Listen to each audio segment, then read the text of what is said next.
Hi guys, welcome back to my channel. Today I'll be teaching you guys how to make a strong bleaching scrub. This is a very strong bleaching scrub that shouldn't be used every day. This should majorly be used when you have dark patches, dark knuckles, where you have dark knuckles, dark nails, dark elbows, and if you have a very sensitive skin, please do not use this on your body. It is very strong. It's a strong bleaching scrub. It's Oshapra scrub, Snow White scrub. So without wasting much time, I'll be teaching you guys how to make your own scrub at home. This is my base cream in this plastic. I have my base cream. I have 80 grams of my base cream in here.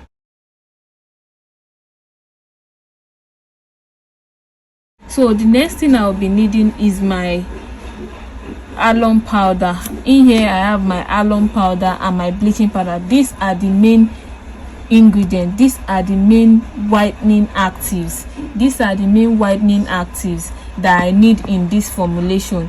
This is what will make this scrub very effective and strong.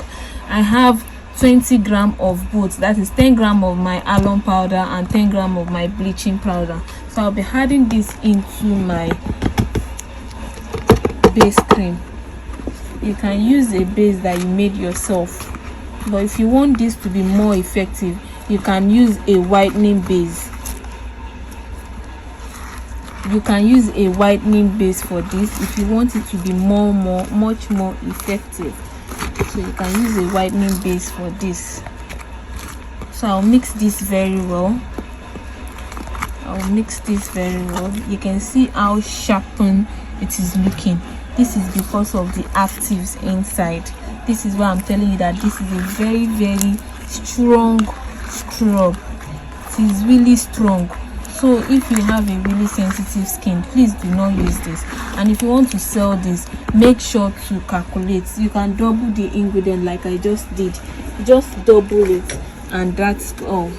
So the next thing I'll be adding is my skin-free milk, because I said earlier that this is a very strong scrub. I'll be adding 10 grams of my skin-free mix to this. So I added 10 grams of my skin-free milk. Then I'll be adding my propylene glycol to this as well. I'll be adding 10 grams of my propylene glycol to this.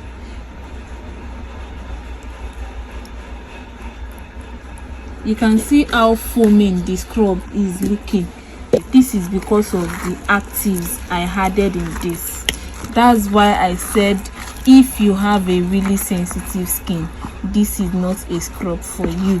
But if you've tried a lot of products, it's not working on you, you've tried a lot of things, it's not working on your skin, you want to exfoliate your skin very well, and this is not something you use all the time. Like I said, it's a very strong scrub. It's not something you use all the time. You just use it to exfoliate your skin because of the fact that products are not working, or you have a very dark knuckles.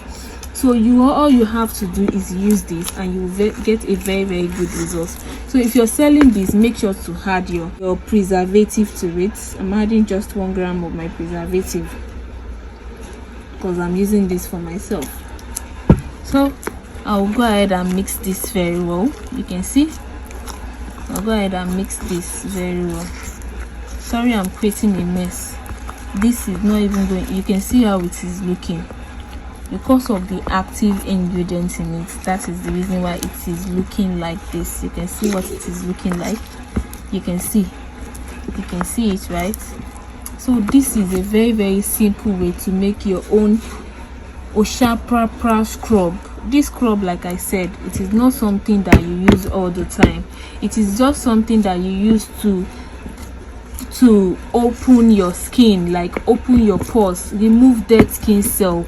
It is not like your regular scrub. This is going to exfoliate your skin very well. It is really going to exfoliate your skin very well, and it is going to give you a good result. Once you use this scrub, for it to give you that good result, you need to go in with a very good lightening cream or soap to get that best result from it. I hope this was helpful. If so, please don't forget to subscribe to my channel turn on your notification bell so you'll be the first to notify each time once I'm here with a new video.